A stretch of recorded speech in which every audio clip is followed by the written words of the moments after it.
So this is going to be a paper about anomalies that actually doesn't explicitly talk about average returns or alpha, which begs the question, why are we interested in anomalies then? Actually, the tack we're going to take is we're going to think about why anomaly portfolios, or long-short anomaly portfolios, which are sort of zero beta portfolios, why they vary at all. What's the source that drives return variation in those portfolios? I'm going to try to convince you that that is an interesting question that can help us shed some light on why we have some of these, and the type of models we need to explain the anomaly returns and the average returns to in the end. Okay, so by way of trying to explain this, I want to think about sort of what are sources of shocks to driving the pricing kernel, and there's lots of tacks on this. And what we're going to think about, we can go back to a sort of stylized fact, which if you read John Cochrane's presidential address, you'll see that if you look at market returns, it depends on the sample, et cetera. So, but about half of market return variation is due to discount rate shocks, and the other part is due to cash flow shocks. And that type of viewing of the world has had a profound effect on a lot of our models of aggregate stock markets. So if you think about Campbell Cochrane, Bansal Neuron, and also Jessica Wachter's paper on time-varying disaster risk, the fact that discount rates at the market level vary in a persistent manner has caused these papers to introduce either time-varying risk aversion or time-varying quantity of risk. Okay, so that's fine. With the sort of modern pricing kernel, market risk is only one pretty small fraction of the total variation of what we think of as a pricing kernel. So to give you an example, if you think of the Fama-French 5-factor model, where we have, in addition to the market, we have book to market value, we have size, we have profitability and investment. Only 85% of the variance of that pricing kernel is due to the market factor. Okay? I'm sorry, only 15% is due to the market factor, 85% are due to the non-market factors. So what we want to do really is do the same thing as the top here. We want to think about, okay, if we view the world in this sort of cash flow fundamental risk versus this discount rate shocks, what does the modern pricing kernel look like? And how does knowing something about that inform us about the models we want to write up? And so this is going to relate also to individual papers that argue about the sources of non-market factor returns. There's a number of theories. We write myriad. I think that's like 10,000 or more. Maybe that's a stretch, but a lot of theories trying to explain the same thing. They're rational and they're behavioral. And so getting some more sort of summary statistics from the data that can help us inform what models are at work. That's kind of where we're trying to go. Okay. We're going to argue that cash flow versus discount rate decomposition is useful. So I think most people here actually know what I'm talking about when I say cash flow versus discount rate shocks. But to make sure we're all on the same page, I'm just going to show this for a 30-second tutorial, okay? In the simplest possible way, which is if you think about a one-period model, the simplest one, the present value one period, I know the price is equal to the expected dividend or cash flow divided by 1 plus the expected return, the discount rate. Okay, if prices of claims are moving around, it must be that either the expected cash flow has changed or the expected return or the discount rate has changed. So when we talk about cash flow shocks, that's shocks to the top there, the numerator. If you talk about discount rate shocks, that are shocks to expected returns. And something I'm going to talk about here is negative cash flow versus discount rate correlation, which we're going to find a lot in the data. And what that says is that if cash flows of this animal we're looking at, a portfolio, if the expected cash flow goes up, the expected return goes down. And so that type of dynamic we're gonna see a lot of, and that's what we have in mind. So one more point for those of you who are not entirely on board with what's going on here. When you do a empirical decomposition like this, expected return is not necessarily rational. So here are two very handsome men. On the left is Keynes, and on the right we got Fama. Okay, and Keynes is talking about animal spirits. If prices are jumping around because of investors, having get excited about something and then get not excited about it, that is going to be denoted a discount rate shock. We're not going to see that in a fundamental. Okay, risk aversion, which also show up as a discount rate shock. So we are not about behavioral versus rational, but we are more about, is it in the cash flows or is it in the valuation levels itself? Okay. And so the final tutorial here is what we're going to do is something that's been done many times before. You can express shocks to returns as cash flow shocks minus discount rate shocks. This is a log linear approximation. You see discount rates are the denominator. That's why it has the other sign. And we're going to think about a variance decomposition where, hey, the reason return vary is either because there are shocks to cash flows or because there are shocks to discount rates. And then there's a covariance term. And I think we can learn something from all these terms, okay? So before I get into exactly what we're doing, I want to give you a sense of what can we learn potentially, okay? What are the things we can glean from this? So let's take the Keynes world, okay, of a value premium, for instance, so value minus growth, okay? Or we can think about DSSW's noise traders. So that's a kind of a model where prices are just, investors all of a sudden get very excited about growth firms and unexcited about value firms. Those prices go away from each other, and that's a positive to a growth minus value, or it can go in. And so if a lot of variation is due to this noise trader stuff, we're going to find that as being, if you look at the long short portfolio, we're going to look at a lot of discount rate variation, okay? So this type of mispricing, if that's the main thing, that would be in the discount rate variation here. If cash flow variation is dominating, you can think of models that are talking about some fundamentals in the earnings process. So for instance, Kogan and Papanikolaou and multiple other people have talked about sort of new versus old technologies. If you think of growth as being loading on new technology that displaces old, those type of displacement shocks are cross-sectional. They lead to cross-sectional difference in cash flows, potentially also discount rate, but the cash flow is the fundamental driving source. If we think that overreaction to cash flow news is a big part of understanding market dynamics, well, what does an overreaction mean? Overreaction, let's say it's a bad news about the future. Investors push the price of that stock too low. So that means that discount rates go up at the same time as expected cash flow goes down. And so you can see that in this negative correlation between cash flows and discount rates at each anomaly level. And there are other things that our model are talking about. For instance, cross correlations. Now you think about market cash flow shocks. Are they correlated with anomaly cash flow shocks? There are several theories that kind of says they do. Lu Zhang has a beautiful paper, and there's a lot of papers in this literature on production-based asset pricing that has sort of an idea that maybe if a firm has a harder time adjusting, they're more exposed to the aggregate sort of cash flow shocks. And that could imply a positive correlation between cash flows at the anomaly level and cash flows at the market level, okay? And I'll conclude, and then I'll get into what we're doing here, with saying, what if you think risk aversion or sentiment overall is driving everything? Well, you'd think that discount rate shocks at these different portfolios will all be correlated, right? People get more risk averse, presumably market prices drop in a systematic fashion, and you see this high correlation. So that's kind of what we're hoping to get at. We're not going to test any one theory in detail. We just want to get at some summary stats. Here's what we're going to do. We're going to estimate a firm level panel vector autoregression. We're going to impose a firm level present value condition. That's the economic restriction we're putting on this, that present values has to hold. So we know the return sums up to cash flow minus discount rate, okay? Then from the firm level, we can aggregate firm shocks into a portfolio we have to use an approximation here that is accurate because we go from log to levels. And we're going to try to focus results that are robust. Okay, this methodology has vector autoregressions. You have to be careful with the specification, and we tried a lot of things. And I'm sure maybe our discussants will tell us in which ways we're wrong, but we do think that we really tried to be robust here. We do this because there's more power here than just estimating in a portfolio by itself. Okay, that leads to very high standard errors. All right, so. I talked through this, so these are the equations behind it. So I wouldn't, if either you already know it and it's fine, or you don't, and then it's too late. But there's the equation. The key thing here, okay, is that we're going to basically estimate future expected returns, okay, and then we're going to project them forward in a particular way that a VAR allows us to do, and we're going to extract cash flow shocks as a residual, because at the firm level, that's a tricky animal. And that's equivalent to defining sort of a clean surplus, if you want to think about earnings, as a residual from, this is from Olson and Voltenau's equation here, okay? So it's the same thing, basically. So what we get is a panel VAR where every firm at some time t has a bunch of characteristics. They have the return. We put in this clean surplus earning. X is a bunch of other predictors, which I'll talk about. What we'll do explicitly is Fama French 5 plus momentum. So we're going to have profitability, investment, lagged return indicator, and book to market and size, okay?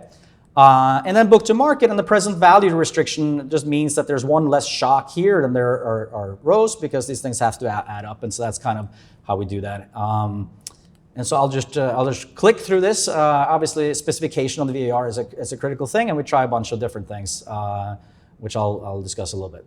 When we go from firm level to portfolio, you have log shocks, and if you do a portfolio is a weighted average of stock returns. but not in logs. And so to get to levels, we just do a second order approximation that is pretty good. And so I will also happily flip past that, but we get really high correlations with the actual portfolio return. So that's how we sort of think of it. What I will say is the following: when we aggregate to any portfolio level, the shocks in that portfolio will either diversify or they will not, right? If you did two random portfolios, presumably the shocks would basically diversify when you go long short. And there wouldn't be any volatility, it would be nothing to talk about. We know the anomaly portfolios are volatile, 10% or more volatilities. We know we're lining up some sort of correlated shocks here. And those correlations could diversify out in discount rate, or they could diversify out in cash flows. We don't really know, and that's kind of part of what we're going to find here. All right, so I already mentioned what we have in the VAR, returns, earnings, book to market, size divided by GDP to get some stationary, profitability, investment, momentum, realized variance we put in because we're doing something in log, you might want to have it. It turns out it does not necessarily matter that much. I want to say something. When we're going to look at long-short portfolios, which are quintile 1 and 5 sorted on a particular characteristic. So we go long, the natural, the side that typically makes more money, and short the other side. We also allow for some dummies with book to market in our to interact. So we can allow for some of the coefficients to be different if you're in the extremes. But that's just, it just turns out not to be a critical thing for our results. In the aggregate, we have the real risk-free rate. We also have specifications with aggregate book to market and a bunch of other things, but this is sort of our main specification. The data is from 62 through 2015. We dropped the bottom NYSE size quintile. Drop utilities and financials. That's often, if you think about, sort of production functionals are often outside. I don't think that really changes things. We've done some stuff with them in. And again, we look at long, short portfolio, anomaly portfolios, and let's go. So what do we get? Okay, so when we start with anomalies, and I'm going to talk about pricing kernel after that. Okay, so if you look at the anomaly return variance decomposition, I couldn't read anything when I was in the back there because my eyes are dying on me. And so what this is book to market, profitability, investment, size, momentum. Okay, the red bar, these are the variance decomposition. These 3 bars should add to 1, and they do. The red is the discount rate component. The blue is the cash flow component, and the greenish thingy here is the covariance component, okay? So what you see is that for all of these, the cash flow component is dominating, okay? So remember, these things have 0 market beta, and so, okay, why are these things volatile? Well, they must line up somehow with some fundamental cash flow shock. And these aren't industries, too. Remember that these long-short portfolios aren't industry portfolios, we know that. And so they could have some industry exposure, but that's not the main thing. So, we know that their cash flows are lining up in a particular way. And we see that the covariance term says, okay, we know cash flows are more important. The covariance term is positive. It means that the correlation between discount rates and cash flows is negative. Okay, so that means that when there's bad cash flow news, that means discount rates go up. Okay? And so, okay, so what are we to make of this? Well, a couple of things we can note. It seems inconsistent with at least a pure noise trader story. I'm not saying there are no noise traders, but it does seem like it's not like the dominant thing causing covariation is some crazy investor movement in prices. There is actually a fundamental component, and that fundamental component, earnings, seems to be highly correlated with the discount rate. So this is more consistent maybe with a model where investors might be overreacting to cash flow. And I don't have time in the presentation, but what we show is that this correlation is due to long-run cash flows. So that's consistent with, for instance, Daniel Hirschlafer and Subramanian, where you have overconfident investors that learn about a long-run cash flow component as opposed to just a short run, and that's what's driving misvaluation. This is happening at firm and portfolio levels. It's also consistent with firm betas increasing in bad times. So that thing happens pretty naturally in production-based asset pricing models too. That sort of bad news about firm earnings makes the firms less able to adjust to shocks.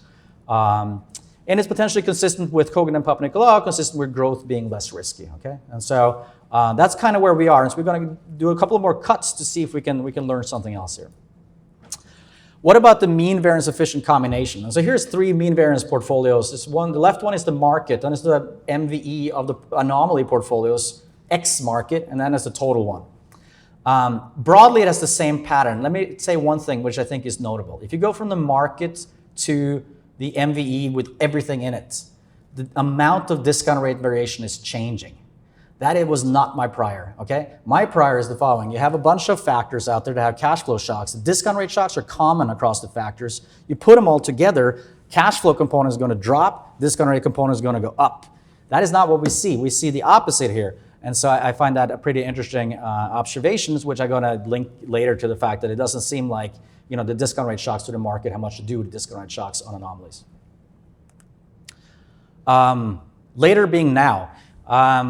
So here is the market CF on top and market DR.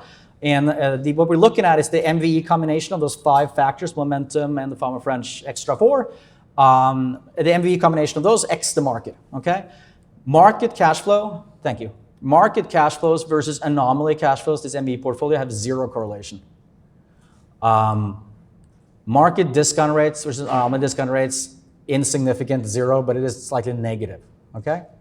So you could say, well, if the beta is 0, why should there be any correlation? Well, there's a lot of stories that tell us that there should be some correlation at the discount rate level or the cash flow level. And we just don't find a lot of that, okay? And that seemed pretty robust across a number of specifications to us. Now, okay, these are some numbers, but why does it make sense? Well, let me give you a couple of examples that I think it's really intuitive that this is kind of what's going on. So I'm going to start at the bottom here. What I'm plotting from 64 or so to 2015 is the discount rate shocks to the market and this MVE combination of the anomalies. And I just want to focus on this period. This is the dot-com boom. So the blue line is the discount rate shocks on the market. What happened in dot-com boom? Discount rate shocks went down, right? Negative, because prices just kept going up. It's a bubble. Arguably, I didn't say that word, I'm going to take it back. It's not a bubble, I don't know, but discount rate shocks did go down. What happened to save value, right? Think about, this is the MV combination, but think about value during the dot-com boom. That was a time where value was losing money, but the spread between market to book ratios of growth and value was increasing. So actually the expected return to value strategy was going up as you were losing money, right? And so that's a very negative correlation. And so these episodes cause this type of dislocations, okay? And I can briefly also note in the financial crisis, very bad for market cash flows. Financial crisis was a hard times type shock, as someone has said, and nothing in the anomalies, right? And anomalies, because it was kind of a market level shock. Anomalies, you can see that the return to the anomalies wasn't that rough either during this period.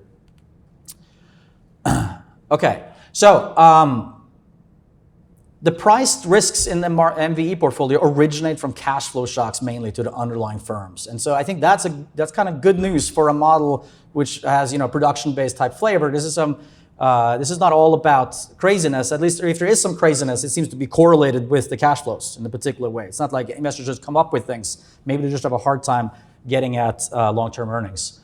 Broadly uncorrelated market CFDR shocks with MVE, I think that's hard to square. This is not a proof, but it seems harder to square with like a classic model where the discount factor is, risk aversion times whatever factors are in there. And if this guy is hitting every one of those factors, you would think that there would be a common component to DR shocks that is very strong. And it looks maybe more like something like this, where market and anomaly risk prices are moving more independently. So it's not a proof, but it's a suggestive evidence, okay? I wanted to note a couple of things at the end here. In terms of correlation with aggregates, I think it's important that our VAR makes some sense. If you look at market cash flows, they're very strongly correlated, significantly so, with GDP growth and consumption growth. And that makes some sense, right? When the economy is going well, there are positive shocks to earnings, etc. And then I think it's an interesting significant here. There's a negative shock, a negative correlation with the change in the labor share. So if labor gets more of the pie, that's a bad news for the cash flows of the market, right? And that also makes sense. So I quite like that. The other shock that shows up, so the default spread shows up in the way you would expect. That's called bad times. Broker-dealer leverage factor kind of lines up exactly across market and the MVE X market. It sort of has this positive correlation. And if we, for a minute, sticking to that one, drop to DR, it's got the same, for the anomaly portfolios at least, it's got the right sign. So I think the one thing that lines the most up is broker-dealer leverage factor, but it doesn't really explain the fundamental. It just seems like, hey, there are some guys that are unconstrained, and their marginal utility is moving with market with returns. And so that's not about cash flow or discount rates. It's not a fundamental explanation of the underlying firm dynamics, okay? If you look at the MVE portfolios, there's just not a whole lot there. The only thing I really see is that with sentiment, there is this when sentiment goes up, the discount rates drop on the MVE portfolios, and that makes some sense too. If people get really excited, then maybe these MVE, the anomaly portfolios have a decrease in their discount rates, okay? So that's kind of our main thing. I think I maybe have 30 seconds or so, or no? Yes. So we do a lot of things. I'm sure we don't do enough. We'll hear. We have, without the interaction dummies, we add market, book to market to the specification to see if we can get like an overall market.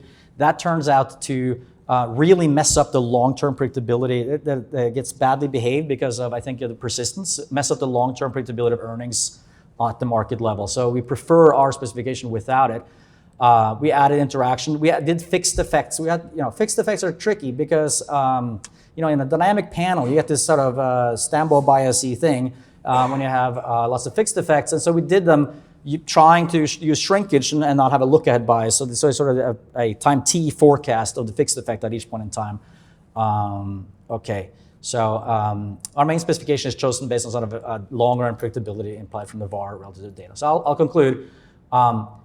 We are in a I think we're in a part in the literature now where we want to write up models of the cross-section and have like a cross-section of firms.